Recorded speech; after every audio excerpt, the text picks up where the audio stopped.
Good morning, everybody, and welcome to Energy Security and Green Infrastructure Week 2026. My name is Andy Walker.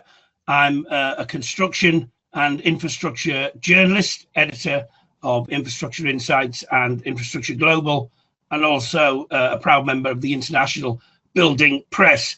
It's great to be hosting the UK's National Awareness Week and the biggest online green energy conference. For the last 3 years, we've run the event, which has been delivered entirely online, as obviously is today's event. Last year, we delivered this online conference to more than 2,200 delegates, and I know there's been similar interest this year. A big thank you also to our sponsors of Energy Security and Green Infrastructure Week, the Energy Research Accelerator, ERA.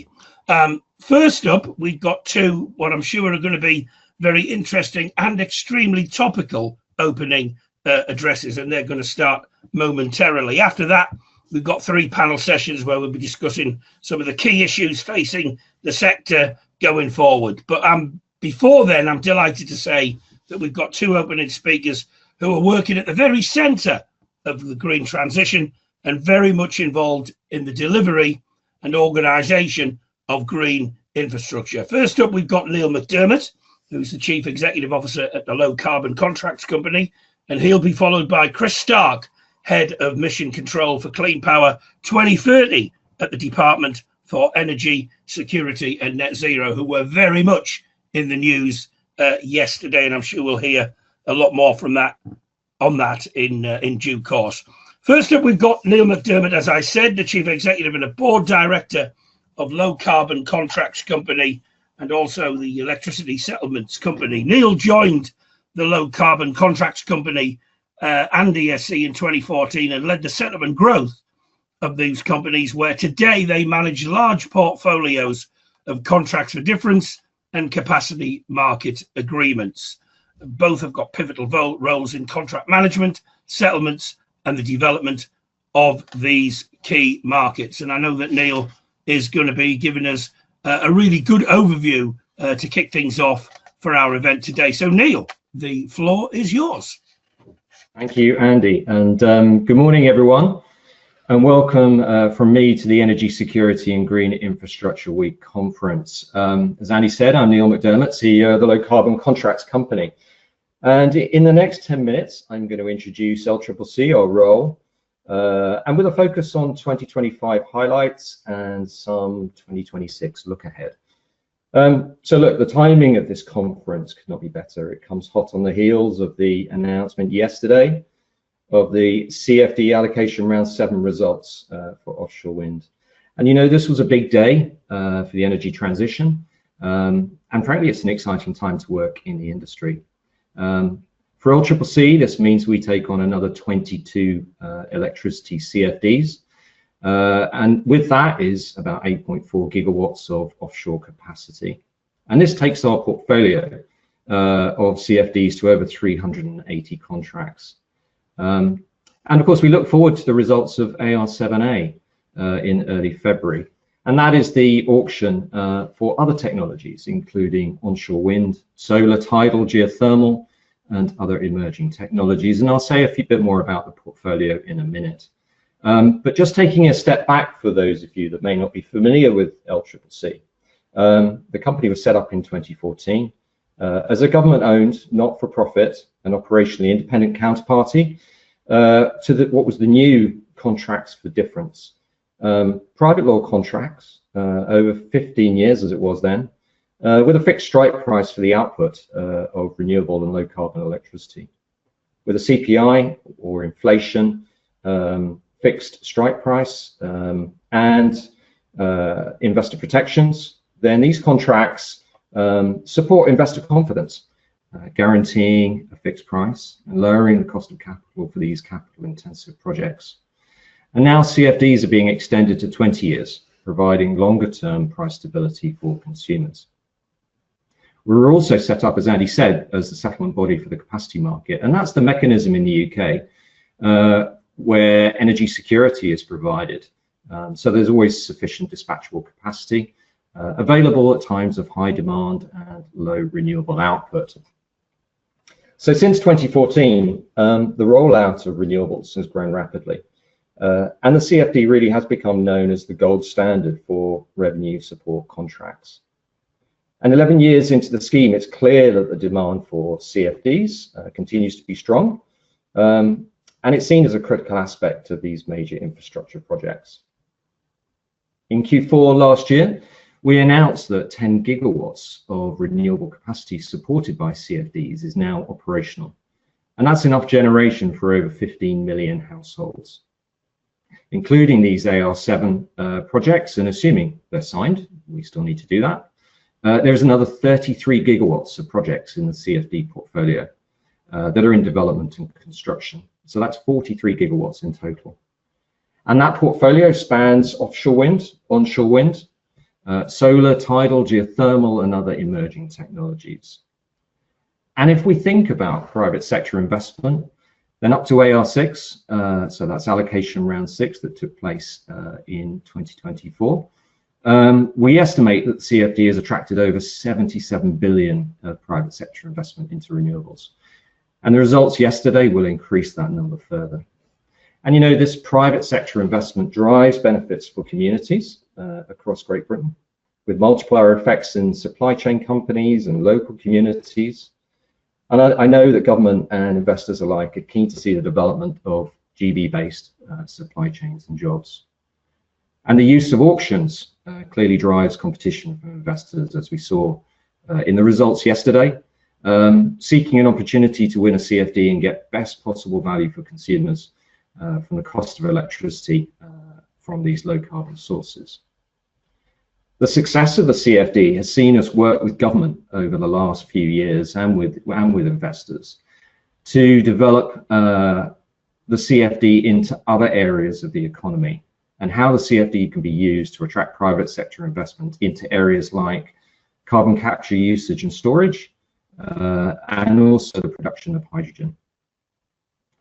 We continue to look at other sectors of the economy where the contract can attract private sector investment into the decarbonisation of emissions.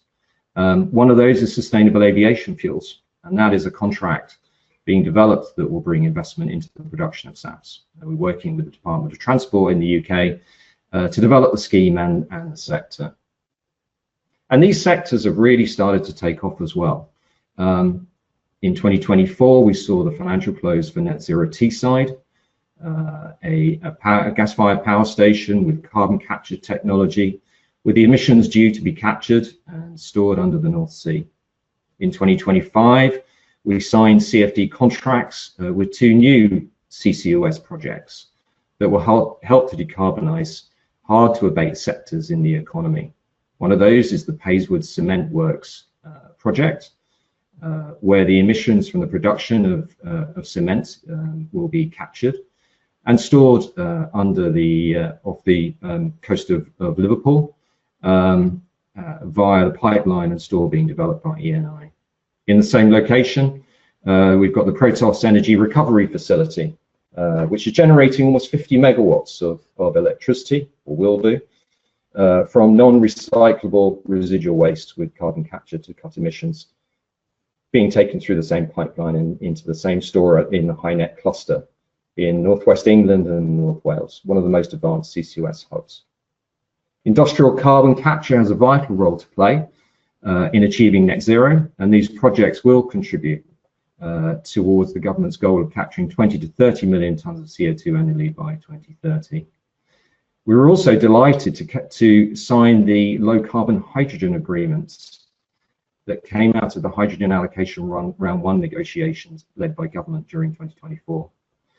We developed our own in-house settlements and metering systems that will enable us to capture the metering and settle those contracts. And we expect those settlements to start in early 2026 when the first of these projects commissions.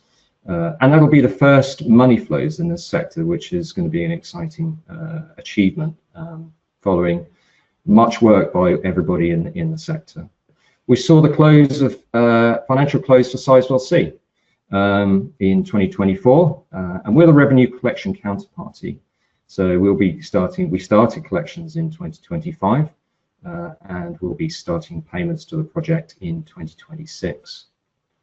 And then there was the DRAX low carbon dispatchable CFD that will start in 2027. And we signed that last year following negotiations by the government. And that'll be a 4-year agreement and covering all the units of the power station. And we assumed a counterparty role for the revenue support agreements at HyNet for the pipeline and storage assets being developed by ENI. So quite an exciting and interesting year in 2025 for the company as we look to develop in these areas. And a key focus for 2026 will be to complete our role in AR7. We need to sign these contracts, we'll issue them and sign them, and then start managing these contracts through their initial phases. The bulk of the contracts will come from AR7A, and that is for the technologies of onshore wind, solar, tidal, etc. And those are now, results will be announced in early February. Based on previous auctions, we could see the portfolio grow to over 500 contracts, and the capacity behind the portfolio increase to over 45 gigawatts. And then soon we'll turn our attention to allocation round 8. The CFD and LCCC, we occupy a unique role with government as a trusted advisor, using our portfolio insights and operational experience to help shape policy, ensuring we can carry that momentum from AR7 into AR8. As I said, our in-house hydrogen settlements and metering systems are ready to go live. And we will hopefully be signing new hydrogen contracts from hydrogen allocation round 2, and then commence funding to the Sizewell C project. And we're due to start this year building a CFD scheme in Northern Ireland. So an ever-growing portfolio and span of work for the company. So another exciting year of prospect. And I'd like to close by just thanking the team at LCCC for all their hard work in developing these schemes and the company to where it is today.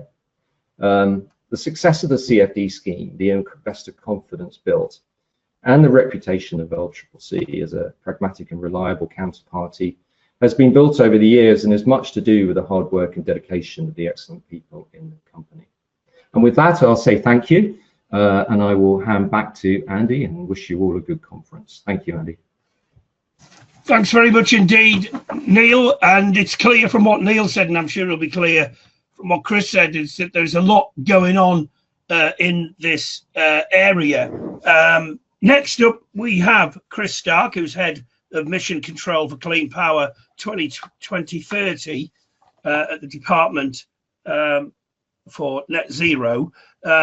Chris will be known, I'm sure, to many of our attendees today. He's a British climate and energy policy specialist who, in July 24, was appointed to lead the UK government's new Mission Control for Clean Power 2030. So no pressure there. But I'm sure, as those who've been watching the news will have seen the news overnight, and Chris can hardly keep the smile off his face, I guess. But some fantastic news for all concerned yesterday. The government called it a record-breaking auction for offshore wind that will help to take back control of Britain's energy. Even The Guardian called it a record-breaking event yesterday. They were trailing it as a make or break auction for the UK government's goal to create a clean energy system. And basically what we saw yesterday, as Neil touched on, was the record amount of offshore wind secured in Europe's biggest ever offshore wind auction. So I'm sure that Chris will obviously speak about what happened yesterday and what it means for the sector going forward. I don't want to steal any more of his thunder because he's more than capable of dealing with that himself. So Chris, it's over to you. Thanks, Andy, and thanks to Neil as well. And yeah, it was a big day for us yesterday, so I'm very happy for you to create some of that thunder. I thought mostly I would talk about what happened yesterday, but I'll give you a recap on where we are on various things. But let me start by saying thanks to Neil and to all of the team at the LCCC, who do so much work behind the scenes often to support the story of our energy transition in this country. and it's a really successful story. So it's very pleasing to see it play out as well as it now apparently is playing out with yesterday's news. But look, it's the start of the new year. Somewhat improbably, it's 18 months since the last election and when I took this job on to lead the Clean Power mission. You mentioned mission control. I'm in the room where we actually do the job of trying to look across the mission in the various ways that we do that work, very data-led work. I have a very big screen to my left here, which you might see in the reflections in the window behind me. And it's funny to reflect on those 18 months. It's nice actually to recap on where we are and maybe think a bit about what's still to come. I will start with yesterday's news, but just to say there's a lot more going on than just offshore wind procurement. And as many of you will know, as big a day as it was yesterday, we've got another big day coming up at the start of February when we get the results that Neil hinted at for the onshore technologies for AR7, for onshore wind and solar particularly. So more of this still to come, hopefully. But it's just over a year since we published a plan for clean power, which was in itself informed by another excellent piece of work by NESO, our energy system operator. That was a big step for us, big, bold, controversial, I would say, a bold step for us to set out ambitions for clean power in extraordinary detail. Actually, we laid out ambitions for a grid build across the country for transmission that is genuinely once in a generation. We also said we wanted to reform the grid connection queue, and in a very sort of radical way, probably the most radical thing that we've done. And we laid out, crucially, really high ambitions to procure capacity of various clean technologies, many of which Neil's mentioned actually: power, carbon capture, onshore wind, solar, batteries, long duration storage, and of course offshore wind. Now, offshore wind has a particularly important role. It displaces gas, of course, provides that source of employment in the seas around this country.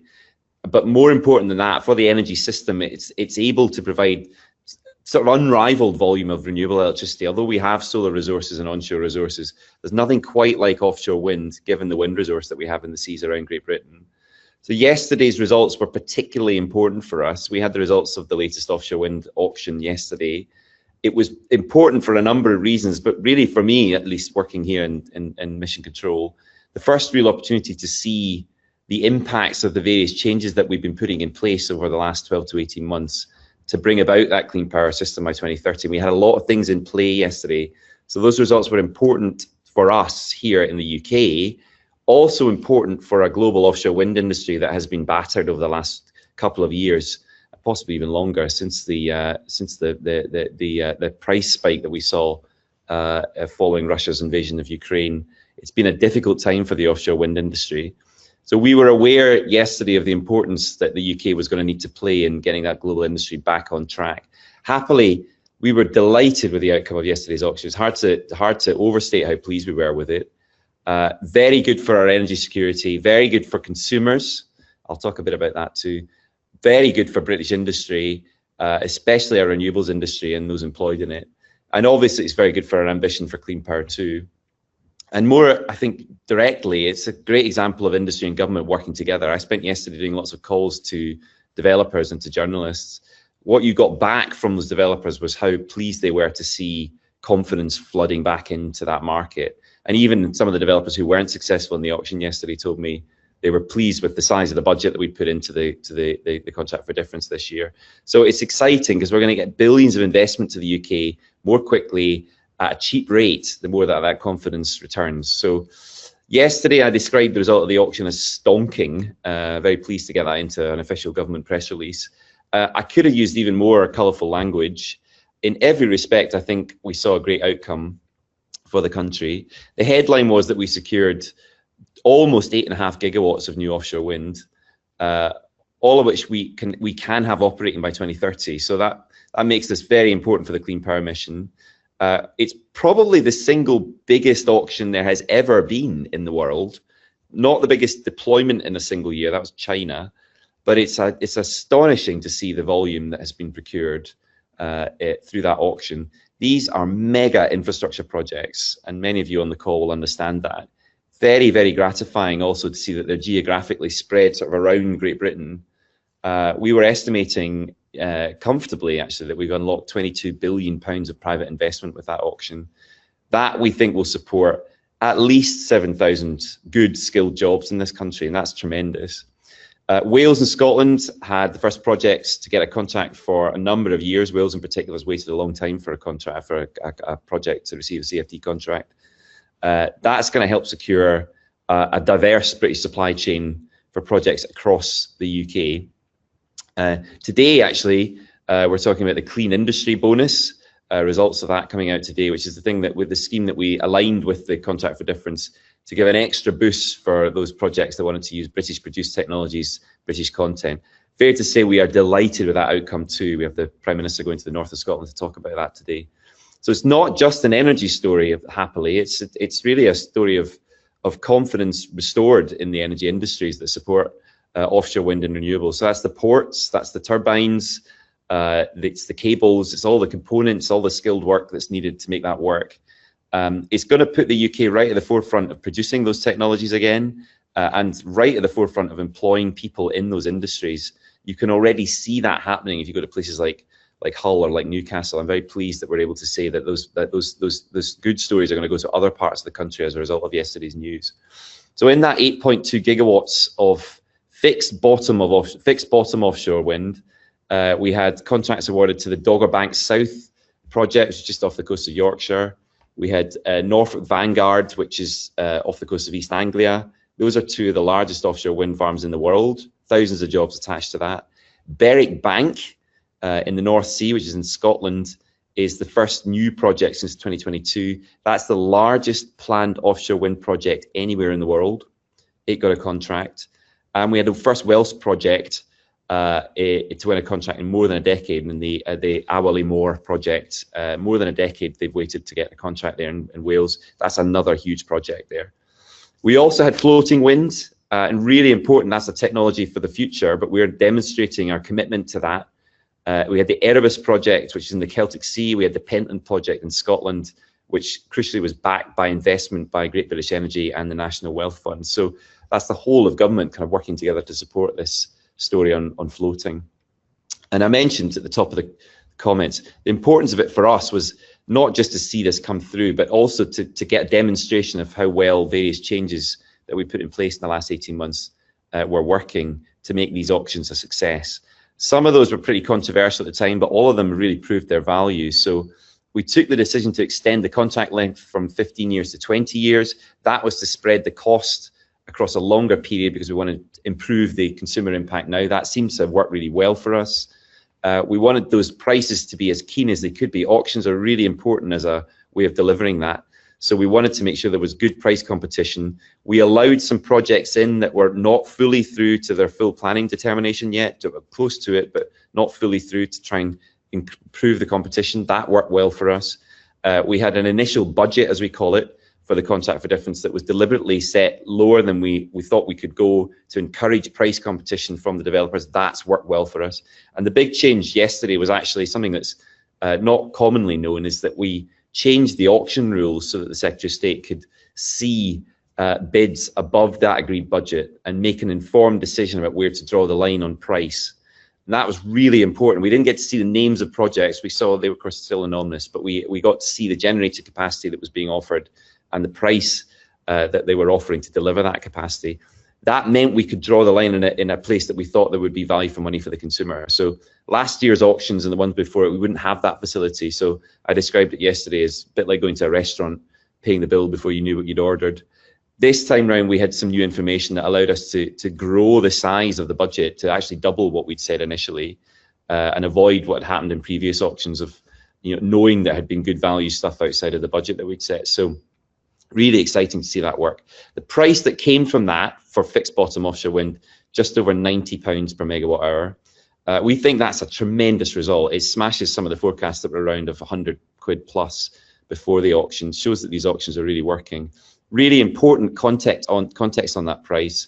We are now at the beginning of a new period of growth in the country's demand for electricity. Demand has started to tick up for the first time in decades. That's a very good thing for the country. That reflects a sort of growing UK economy, one that's moving to electric cars, to more electricity demand from businesses and households as we sort of pivot away from fossil fuels. It's going to make us a more productive economy as well, but it's crucially going to require a bigger power system to support that growth. lots more electricity generation. So the choice as we presented it yesterday was how to meet that growing demand. And we compared the cost of £90 to the cost of new gas generation, and it comes out really well on that metric. It's a pretty stellar result. We published some analysis yesterday that shows that new gas generation might be around £140 per megawatt hour. These results close to 90. So we're very confident this is the right way forward for the country.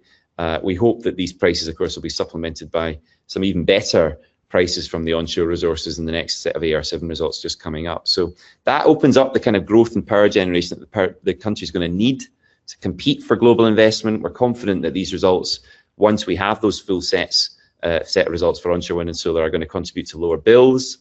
Worth saying, we're not the only ones saying that. The main energy analysts, Aurora, Baringa, pointed to higher prices than the ones that were set yesterday as a sort of sweet spot for a better consumer outcome. So lots of agreement this is a good outcome on price. And lastly, just to bring these comments to a close this morning, on that broader project that I was hired to lead, Clean Power by 2030, very good to be able to say to you this morning, these results really put us on track to achieve the capacity that we said we need for offshore wind by 2030. Takes us to around 36 gigawatts of offshore wind by 2030. Got about 16 in operation right now, so that is just huge. Further auctions still to come, of course. There's been a lot of skepticism about the goals that we set 18 months ago. And of course, we've had to wear that, but I'm very, very pleased that we've stuck to our guns on delivering clean power over the last 18 months. The insurance that's giving this country against the next price spike that will inevitably come in the cost of fossil fuels, and particularly gas, is immense. It's just immense. Every megawatt of offshore wind that we're bringing onto the system is it's a few more metric tons of LNG that we're not going to need to import. So that's exciting. Last year felt like we were doing the hard miles to make all this come together. Now we're seeing that pay off. Just to briefly recap on the wider things that we've done in those months, we've offered planning consents for major new energy projects up and down the country to get the country building again. My colleagues in Scotland and Wales have been doing exactly the same thing. Feels like that's now paying off.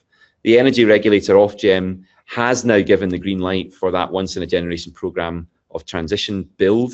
That happened just before Christmas. That's going to facilitate a power system that is primarily based on renewables. That will be able to take the power from where it's best generated to where it's best consumed. And we're now building that at a scale that we haven't really since the 1950s and 60s. We've done the essential reform to the queue of projects that I mentioned. Those queue of projects waiting to connect to the grid had just got incredibly large. That was preventing us actually from growing the economy in all sorts of ways. We've knocked out thousands of zombie projects, freed up new connections to the grid for new generation, for new storage, but also for new schools, new prisons, new housing developments, new data centres. That has been essential, probably the most radical thing, as I mentioned before, that we've done.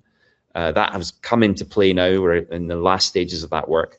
And in the budget just a few weeks ago, we took the big step to knock 150 quid off bills from April. That's brilliant from my perspective, allows us to tell that story of this being good for the consumer too. And now, last comment from me, having set our ambitions as high as we did, we've redesigned a whole host of policies to deliver the generation of the stories that we said we need for 2030. We're coming into the phase now where we'll see that pay off. Because of the time it takes to develop infrastructure projects, this result, the result yesterday, the result coming up, is probably one of the last times that we'll get to set the things in where we need to get to for 2030.